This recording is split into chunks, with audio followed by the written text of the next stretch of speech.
Aujourd'hui, nous partons à la rencontre d'un maître du raffinement musical, du rythme subtil et des orchestrations délicates, Maurice Ravel. Compositeur français du début du XXe siècle, Ravel a marqué la musique classique par sa maîtrise du piano, de l'orchestre et de l'orchestration, et par des œuvres qui continuent de fasciner plus d'un siècle après leur création. Alors Maurice Ravel est né à Cibourg, dans le Pays basque français, le 7 mars 1875. Fils d'un père suisse et d'une mère basque, il baigne dès son enfance dans un environnement mêlant culture et langue, ce qui influencera sa sensibilité musicale.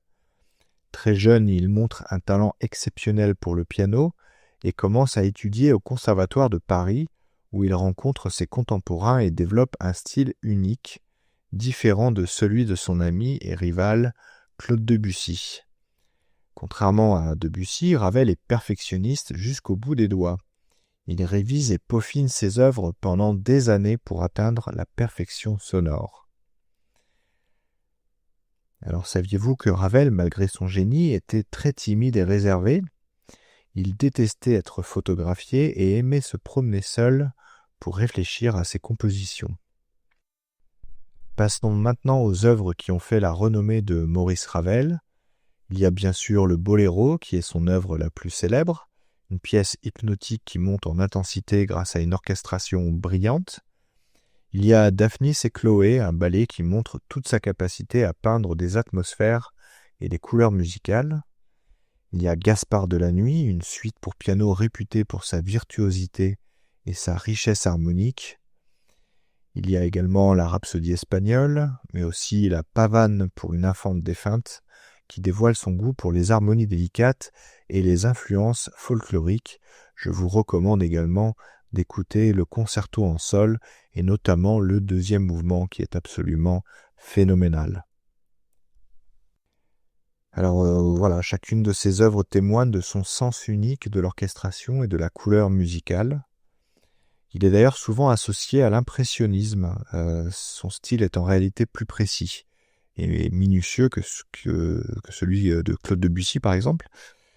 Il y a déjà une couleur orchestrale. Il choisit chaque instrument avec une précision presque scientifique. Le rythme et la forme, il expérimente d'ailleurs souvent des motifs répétitifs et des effets de crescendo, comme dans le boléro bien sûr. Il y a également la fusion des influences, espagnol, basque, le jazz. Il absorbe et transforme les styles sans les copier. Et Ravel est aussi un maître du piano. Ses pièces pour piano sont à la fois techniques et poétiques, défiant les interprètes tout en captivant l'auditeur. Alors voici quelques anecdotes qui révèlent le côté humain et surprenant de Ravel. Il était un grand amoureux des jardins et des fleurs. Il passait beaucoup de temps à se promener dans la nature.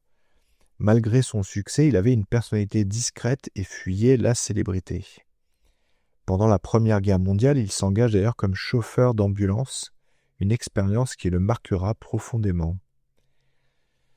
Et saviez-vous que le boléro a été initialement perçu comme une pièce légère et répétitive ? Pourtant, elle est devenue l'une des compositions les plus célèbres du XXe siècle. Donc, Maurice Ravel s'éteint en 1937 à Paris, mais son influence reste immense. Compositeur, pianiste et chef d'orchestre continue de s'inspirer de sa rigueur, de sa sensibilité aux couleurs musicales et de son sens de l'innovation. Que l'on écoute un solo de piano, un orchestre complet ou un ballet, la musique de Ravel nous transporte dans un univers où chaque note, chaque harmonie est pensée avec un raffinement rare. Je vais terminer cette capsule avec 2 citations de Maurice Ravel. Je n'ai écrit qu'un seul chef-d'œuvre, le boléro. Malheureusement, il ne contient pas de musique.